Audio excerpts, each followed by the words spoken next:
एक और जंग का आगाज। आप पर कसता ईडी का शिकंजा। जाते ही पूछो साधु की। महादेव के नाम पर सट्टेबाजी। नमस्कार, मैं रूपाली बर्वे एक बार फिर हाजिर हूँ आप तक वो खबरें पहुंचाने के लिए जो कहीं आपसे व्यस्त भरे सप्ताह के बीच जानना छूट न गई हो। तो चलिए देखते हैं सप्ताह की खास खबरें एक खास नजरिए से।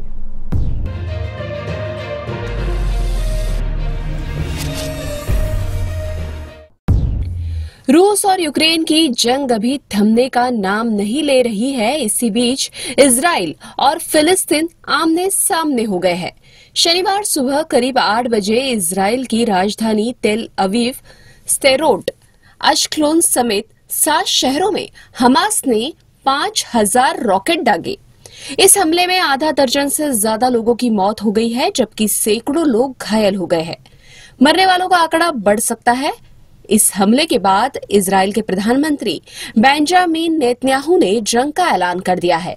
एक आपात बैठक के बाद उन्होंने कहा कि दुश्मनों को इसकी कीमत चुकानी होगी। ये जंग है और हम इसे जरूर जीतेंगे। इजराइल ने ऑपरेशन स्वॉर्ड ऑफ आयरन शुरू कर दिया है। नेतन्याहू ने कहा कि हम हमले का जवाब देने जा रहे हैं और यह ऑपरेशन नहीं, जंग है। इस बीच हमास ने इस हमले की जिम्मेदारी ली है। उसने कहा है कि यरूशलेम में अल अक्सा मस्जिद को इजराइल द्वारा अपवित्र करने का बदला है। दरअसल इजरायली पुलिस ने अप्रैल 2023 में अल अक्सा मस्जिद में ग्रेनेड फेंके थे। दरअसल फिलिस्तीन समेत कई मुस्लिम देश इजराइल को यहूदी राज्य के रूप में मान्यता नहीं देते। 1947 के बाद जब यूएन ने फिलिस्तीन को एक यहूदी और एक अरब राज्य में बांट दिया था, इसके बाद से ही फिलिस्तीन और इजराइल के बीच संघर्ष जारी है।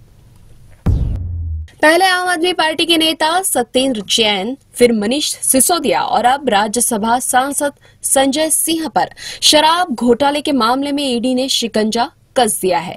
इस बीच अदालत ने सिंह को 5 दिन की ईडी हिरासत में भेज दिया है। हालांकि अदालत ने गिरफ्तारी को लेकर सवाल भी उठाया है। सिंह की गिरफ्तारी के बाद सियासत भी गर्मा गई है। संजय ने कहा उनकी गिरफ्तारी मोदी जी का अन्याय है, मोदी चुनाव हारेंगे। दूसरी ओर संजय के करीबी विवेक त्यागी ने ईडी के समक्ष पेश होने से पहले कहा कि यह आधारहीन घोटाला है, इसमें कोई लेन देन नहीं हुआ है। दिल्ली के मुख्यमंत्री अरविंद केजरीवाल ने संजय सिंह की गिरफ्तारी पर कहा कि विपक्ष को कमजोर करने के लिए गलत मामले थोपे जा रहे हैं और डर का माहौल पैदा किया जा रहा है। यह देश के लिए अच्छा नहीं है। संजय सिंह की गिरफ्तारी का अन्य विपक्षी दलों ने भी विरोध किया है। आम आदमी पार्टी के कार्यकर्ताओं ने दिल्ली, मुंबई, चंडीगढ़, पुणे समेत देश भर के कई स्थानों पर विरोध प्रदर्शन किया। इस बीच भाजपा ने संकेत दिए हैं कि आने वाले समय में ईडी मुख्यमंत्री केजरीवाल पर भी शिकंजा कस सकती है। भाजपा ने पूरे मामले का सूत्रधार केजरीवाल को बताया है। केंद्रीय मंत्री अनुराग ठाकुर केजरीवाल पर परोक्ष रूप से हमला करते हुए कहते हैं कि दिल्ली के उप मुख्यमंत्री और अन्य लोग आबकारी नीति मामले में जेल में है, लेकिन घोटाले का सरगना अब भी बाहर है और उसकी बारी भी आएगी। हालांकि मनीष सिसोदिया के मामले में जिस तरह अदालत ने टिप्पणी की है, उससे लगता है कि ईडी को मुंह की खानी पड़ सकती है। संत कबीर ने कहा है कि जाति न पूछो साधु की, पूछ लीजिए ज्ञान। लेकिन आज के दौर में जाति ही व्यक्ति की सबसे बड़ी पहचान बन गई है। इतना ही नहीं, जाति आधारित जनगणना ने देश की सियासत में हलचल पैदा कर दी है। आगामी विधानसभा और लोकसभा चुनाव में यह बड़ा मुद्दा बन सकती है। इसका अनुमान इस बात से लगाया जा सकता है कि कांग्रेस महासचिव प्रियंका गांधी ने कहा है कि छत्तीसगढ़ में फिर से सरकार बनने पर यहां भी पार्टी जाति जनगणना कराएगी। राजस्थान के मुख्यमंत्री अशोक गहलोत भी इस बारे में घोषणा कर चुके हैं। दरअसल यह मुद्दा बिहार में जाति आधारित गणना के आंकड़े जारी होने के बाद राष्ट्रीय स्तर पर गर्मा गया है। बिहार सरकार द्वारा जारी आंकड़ों के मुताबिक राज्य की कुल आबादी में अन्य पिछड़ा वर्ग और अत्यंत पिछड़ा वर्ग की हिस्सेदारी 63% है। ओबीसी समूह में शामिल यादव समुदाय जनसंख्या के लिहाज से सबसे बड़ा समुदाय है, जो प्रदेश की कुल आबादी का 14.27% है। देश में आखिरी बार सभी जातियों की गणना 1931 में की गई थी।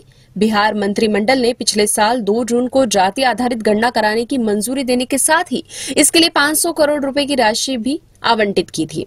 दूसरी ओर प्रधानमंत्री नरेंद्र मोदी ने भी संकेत दिए कि जाति गणना की काट के रूप में भाजपा हिंदुत्व के मुद्दे को गरमा सकती है। उन्होंने इसका इशारा छत्तीसगढ़ की रैली में भी दे दिया है।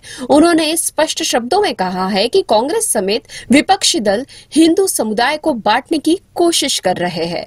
भाजपा अध्यक्ष जेपी नड्डा ने भी कहा है कि उनकी पार्टी ने मंडल आयोग की रिपोर्ट को सालों तक दबाए रखने वाली कांग्रेस के विपरीत हमेशा ओबीसी के लिए काम किया है। वहीं समाज शास्त्रियों का मानना है कि जब से मंडल आयोग की सिफारिशें आई तब से पिछड़ा वर्गों ने हिंदी पट्टी की राजनीति में एक महत्वपूर्ण भूमिका निभाई है, क्योंकि यह वैचारिक राजनीति के मुकाबले पहचान की राजनीति को आगे बढ़ाने में एक महत्वपूर्ण कारक बन गया है। यूपी के डिप्टी सीएम और भाजपा नेता केशव प्रसाद मौर्य, केंद्रीय मंत्री अनुप्रिया पटेल और यूपी की पूर्व मुख्यमंत्री मायावती ने भी जाति जनगणना का समर्थन किया है। वहीं कांग्रेस ने कहा कि भाजपा ने पिछड़ों को 9.5 वर्षों तक धोखा दिया है। बिहार जाति जनगणना के बाद भाजपा बौखला गई है। हाल ही में महादेव ऐप के सामने आने के बाद रणबीर कपूर समेत कई फिल्मी सितारे ईडी की जांच के घेरे में आ गए। ईडी के पास कई स्टार्स और सोशल मीडिया इन्फ्लुएंसर्स के नामों की सूची बताई जा रही है, जो आगे चलकर जांच के दायरे में आ सकते हैं। इस सूची में Atif Aslam, Rahat Fateh Ali Khan, Ali Asgar, Vishal Dadlani, Tiger Shroff, Neha Kakkar, Elli Avram, Bharti Singh, Sunny Leone, Bhagyashree, Pulkit Kriti Kharbanda, Nushrat Bharucha और कृष्णा अभिषेक के नाम भी शामिल है।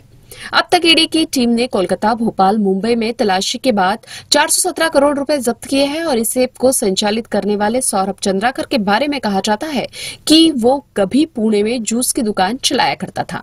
बाद में उसने अपने दोस्त रवि उप्पल के साथ महादेव गेमिंग बीटिंग नामक ऑनलाइन सट्टेबाजी ऐप शुरू किया, जिसे दुबई से संचालित किया जाता है। इसका सालाना कारोबार 20,000 करोड़ से अधिक का बताया जाता है। Mahadev online book betting app कई वेबसाइट व ऐप का एक सिंडिकेट है। बैटिंग ऐप को 70-30 के लाभ अनुपात पर फ्रेंचाइजी देकर चलाया जाता है। इसका हेडक्वार्टर यूएई में है। इस एप्लीकेशन के कॉल सेंटर श्रीलंका, नेपाल में भी बताए जा रहे हैं। इस कंपनी पर अवैध सट्टेबाजी वेबसाइटों को नए उपयोगकर्ता दिलाने, बेनामी बैंक खातों व पैसों की हेराफेरी करने जैसे आरोप है। अब खबरें संक्षेप में। सुप्रीम कोर्ट ने विधानसभा चुनाव से पहले मुफ्त की रेवड़ियां बांटने का आरोप लगाने वाली जनहित याचिका पर सुनवाई करते हुए केंद्र सरकार, चुनाव आयोग, मध्य प्रदेश और राजस्थान से 4 हफ्ते में मांगा जवाब। अंतरिक्ष आयोग के सदस्य व इसरो के पूर्व अध्यक्ष एएस किरण कुमार ने कहा कि चंद्रयान 3 के लैंडर विक्रम और रोवर प्रज्ञान के पुनः सक्रिय होने की अब कोई उम्मीद नहीं। आप सांसद राघव चड्ढा को बड़ा झटका, छिन सकता है टाइप 7 बंगला। पटियाला हाउस कोर्ट ने बंगला खाली करने का आदेश दिया। सिक्किम में बादल फटने से आई बाढ़ के चलते 25 लोगों की मौत, अब भी कई लोग लापता। एशियाई खेलों में भारतीय पुरुष हॉकी टीम ने जापान को 5-1 से हराकर गोल्ड मेडल जीता। ये थी वेब दुनिया की खास पेशकश WD नाउ। आपका आने वाला हर दिन शुभ हो, इसी कामना के साथ मुलाकात होगी अगले सप्ताह की सुर्खियों के साथ। तब तक के लिए नमस्कार।